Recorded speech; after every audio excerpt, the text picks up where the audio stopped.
اذان کے وقت باتھ روم میں جانے سے کیا ہوتا ہے؟ اذان کے وقت بیت الخلاء میں جانے سے اولاد پر کیا اثر ہے؟ اذان کے وقت بیت الخلاء میں جانے سے رزق پر کیا اثر پڑتا ہے؟ بسم اللہ الرحمن الرحیم۔ السلام علیکم ورحمۃ اللہ وبرکاتہ۔ محترم ناظرین، حضرت عبداللہ بن مسعود رضی اللہ تعالی عنہ سے روایت ہے، انہوں نے کہا حضور نبی کریم صلی اللہ علیہ وسلم نے عشاء کی نماز ادا کی اور پھر حضرت عبداللہ بن مسعود رضی اللہ تعالی عنہ کا ہاتھ پکڑا اور چلتے ہوئے آپ بطحا کی طرف نکل گئے۔ پھر آپ صلی اللہ علیہ وسلم نے حضرت عبداللہ بن مسعود رضی اللہ تعالی عنہ کو بٹھایا اور ان کے گرد ایک دائرہ کھینچ دیا اور فرمایا یہاں سے باہر نہ نکلنا یہاں تک کہ تمہارے پاس کچھ لوگ آئیں گے، تم ان سے کلام نہ کرنا، وہ بھی تم سے کلام نہیں کریں گے۔ پھر آپ صلی اللہ علیہ وسلم نے جدھر کا ارادہ فرمایا ادھر چلے گئے۔ اس دوران میں اپنے دائرے میں بیٹھا رہا جبکہ کچھ لوگ میرے پاس آئے، گویا کہ وہ اپنے بالوں اور جسموں کے اعتبار سے جٹ تھے، نہ رہے انہوں نے لباس پہنا ہوا تھا اور نہ ہی وہ برہنہ معلوم ہوتے تھے۔ وہ میری طرف آئے، وہ اس خط نما دائرے کو پار نہ کر سکے۔ پھر وہ حضور نبی کریم صلی اللہ علیہ وسلم کی طرف چلے گئے، یہاں تک کہ رات کا آخری حصہ آ گیا۔ وہ لوگ واپس نہ آئے، البتہ حضور نبی کریم صلی اللہ علیہ وسلم واپس آ گئے، اس حال میں کہ میں بیٹھا ہوا تھا۔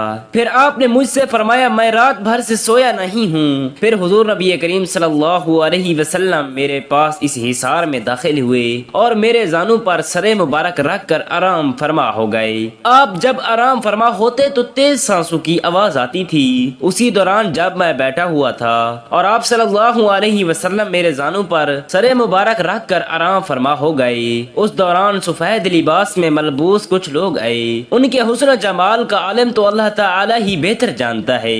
ان کے آنے کی انتہا ہمارے پاس ہوئی۔ ان میں سے ایک گروہ حضور نبی کریم صلی اللہ علیہ وسلم کے سر مبارک کی طرف آ کر کھڑا ہو گیا اور ایک گروہ آپ صلی اللہ علیہ وسلم کے مبارک قدموں کی طرف آ کر کھڑا ہو گیا۔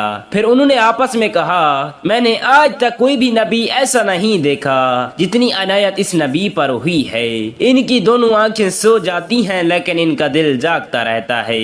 انہوں نے آپ صلی اللہ علیہ وسلم کی مثال یہ دی کہ جیسے ایک سردار نے لوگوں کو اپنے کھانے اور پینے کی طرف بلایا، جن لوگوں نے ان کی دعوت قبول کی تو اس کا کھانا کھایا اور ان کی سبیل سے پانی پیا، اور جس نے اس کی دعوت قبول نہ کی تو اس نے عذاب الہی پایا۔ پھر وہ لوگ واپس چلے گئے۔ پھر حضور نبی کریم صلی اللہ علیہ وسلم اس وقت نیند سے بیدار ہوئے تو کہنے لگے جو انہوں نے کہا وہ تم نے سنا، اور کیا تم جانتی ہو کہ وہ کون لوگ تھے؟ میں نے عرض کیا کہ اللہ تعالی اور اس کے رسول صلی اللہ علیہ وسلم سب سے زیادہ اور بہتر جانتی ہیں۔ آپ نے ارشاد فرمایا وہ ملائکہ تھے، اور تو جانتا ہے کہ انہوں نے کس چیز کے ساتھ مثال دی؟ میں نے عرض کیا کہ اللہ تعالی اور اس کے رسول صلی اللہ علیہ وسلم سب سے زیادہ اور بہتر جانتے ہیں۔ آپ نے فرمایا انہوں نے اللہ رحمان تبارک و تعالی کی مثال دی کہ اللہ تعالی نے جنت بنائی اور اپنے بندوں کو اس طرح بلایا، جس نے دعوت قبول کی وہ جنت میں داخل ہونے اور جس نے قبول نہ کی اس نے سزا پائی۔ حضرت انس بن مالک رضی اللہ تعالی عنہ روایت کرتی ہیں کہ ایک مرتبہ ہم جب حضور نبی کریم صلی اللہ علیہ وسلم کے ساتھ تھے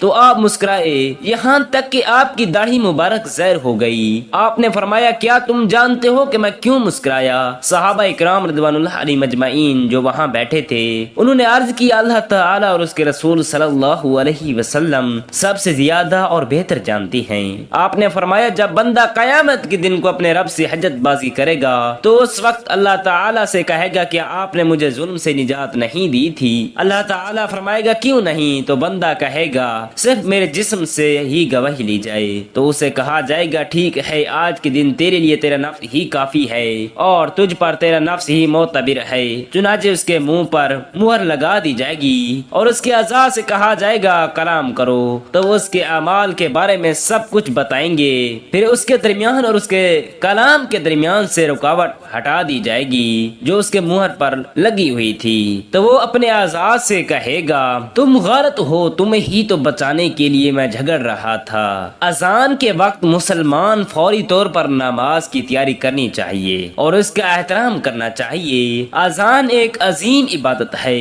جو نماز کے وقت کا اعلان کرتی ہے، اور اس دوران ہر مسلمان کو اذان سننے اور اس کا جواب دینے اور نماز کی تیاری کرنے کی ہدایت دی گئی ہے۔ البتہ باتھ روم میں جانے کا تعلق ایک الگ مسئلے سے ہے جس کا براہ راست تعلق اذان کے وقت میں سے نہیں ہے۔ حدیث میں اس حوالے سے کوئی مخصوص ذکر نہیں ملتا کہ اذان کے وقت باتھ روم میں جانے سے کیا ہوتا ہے، تاہم طہارت اور پاکیزگی کے آداب اور اذان کے وقت کی عمومی آداب کی روشنی میں کچھ اصول اخذ کیے جاتے ہیں۔ حضرت عبداللہ بن عمرو رضی اللہ تعالی عنہ سے روایت ہے کہ رسول اللہ صلی اللہ علیہ وسلم نے فرمایا جب تم اذان سنو تو مؤذن کی بات کو دہراتے جاؤ۔ حدیث سے پتہ چلتا ہے کہ اذان کے وقت باتیں کرنے کسی بھی دوسری چیز میں مشغول ہونے سے بہتر ہے کہ مومن مؤذن کا جواب دیا جائے۔ ایک اور حدیث میں رسول اللہ صلی اللہ علیہ وسلم نے فرمایا جب اذان دی جائے تو شیطان پیٹ موڑ کر بھاگ جاتا ہے۔ اس حدیث سے معلوم ہوتا ہے کہ اذان کے وقت انسان کو خاموشی اور احترام کے ساتھ اذان سننی چاہیے تاکہ شیطان سے بچا جا سکے۔ حدیث میں باتھ روم میں گفتگو سے پرہیز اور دعا پڑھنے کی تعلیم دی گئی ہے، جیسا کہ پہلے ذکر کیا گیا ہے۔ چونکہ باتھ روم ایک ناپاک جگہ ہوتی ہے، وہاں ذکر عام یا دعا کرنے سے منع کیا گیا ہے۔ اس لیے اگر اذان کے دوران کوئی شخص باتھ روم میں ہو تو اسے اذان کا جواب نہیں دینا چاہیے، بلکہ طہارت سے فارغ ہو کر اذان کے جواب کی سنت پر عمل کر سکتا ہے۔ اذان کے وقت باتھ روم میں جانا بذات خود کوئی منع کردہ عمل نہیں ہے، لیکن بہتر یہ ہے کہ اذان کا احترام کیا جائے اور اذان سننے کے بعد ہی باتھ روم کی طرف جایا جائے۔ اگر کسی کو فوری ضرورت پیش آ جائے اور وہ اذان کے وقت باتھ روم میں ہو تو اذان کے جواب کی سنت کو چھوڑ کر باتھ روم کے آداب کی پیروی کرے اور باہر آ کر اذان کے بعد کی دعا مانگ لے۔ حضرت انس بن مالک رضی اللہ تعالی عنہ سے روایت ہے، انہوں نے کہا کہ ہم حضور نبی کریم صلی اللہ علیہ وسلم کی خدمت میں ایک حلقے میں بیٹھا ہوا تھا۔ ایک آدمی کھڑا ہو کر نماز ادا کر رہا تھا، چنانچہ جب اس نے رکوع اور سجدہ ادا کر لیا اور تشہد مکمل کر لیا تو اس نے اپنی دعا میں یہ کلمات ادا کیے، یا حی یا قیوم۔ تو حضور نبی کریم صلی اللہ علیہ وسلم نے اپنے صحابہ کرام رضوان اللہ علیہم اجمعین سے ارشاد فرمایا تم جانتے ہو کہ اس نے کس چیز کے ساتھ دعا مانگی؟ صحابہ کرام رضوان اللہ علیہم اجمعین نے عرض کیا اللہ تعالی اور اس کے رسول صلی اللہ علیہ وسلم سب سے زیادہ اور بہتر جانتے ہیں۔ آپ صلی اللہ علیہ وسلم نے ارشاد فرمایا مجھے اس ذات کی قسم جس کے ہاتھ میں میری جان ہے، اس نے اللہ تعالی کے سب سے بڑے نام کے ساتھ دعا کی، جب بھی اس نام کے سوا دعا کی جائے گی تو اللہ تعالی قبول فرماتا ہے، اور جب بھی اس نام کے ساتھ مانگا جائے گا تو اللہ تعالی عطا فرماتا ہے۔ حضرت انس بن مالک رضی اللہ تعالی عنہ سے روایت ہے، انہوں نے کہا میں حضور نبی کریم صلی اللہ علیہ وسلم کے ہمراہ مدینہ منورہ کی ایک گھاٹی میں داخل ہوا اور میرے پاس قضائے حاجت کے لیے پانی بھی تھا۔ آپ وادی میں داخل ہوئے، پھر آپ نے اپنا سر اٹھایا اور اپنے ہاتھ کے اشارے سے مجھے اپنے قریب بلایا اور فرمایا پانی رکھو اور وادی میں داخل ہو جاؤ۔ میں بھی وادی میں داخل ہوا، ایک پرندے کو میں نے دیکھا کہ وہ درخت پر اپنی چونچے مار مار کر چہچہا رہا تھا۔ آپ صلی اللہ علیہ وسلم نے پوچھا کیا تو جانتا ہے کہ یہ کیا کہہ رہا ہے؟ میں نے عرض کیا کہ اللہ تعالی اور اس کے رسول صلی اللہ علیہ وسلم سب سے زیادہ اور بہتر جانتے ہیں۔ آپ صلی اللہ علیہ وسلم نے فرمایا وہ کہتا ہے اے اللہ تعالی تو عدل کرتا ہے، ظلم نہیں کرتا اور نہ ہی کوئی چھپانے والا تجھ سے کچھ چھپا سکتا ہے۔ تو نے مجھے پیدا کیا اور درست پیدا کیا اور مجھ سے میری نگاہ روک لی۔ اے اللہ تعالی میں بھوکا ہوں، مجھے کھانا کھلا۔ تو ایک ٹڈی آئی اور اس کی چونچ میں داخل ہو گئی تو اس نے اس پر منہ بند کر لیا، پھر وہ اپنی چونچے مارنے لگا۔ آپ صلی اللہ علیہ وسلم نے فرمایا کیا تو جانتا ہے کہ یہ اب کیا کہہ رہا ہے؟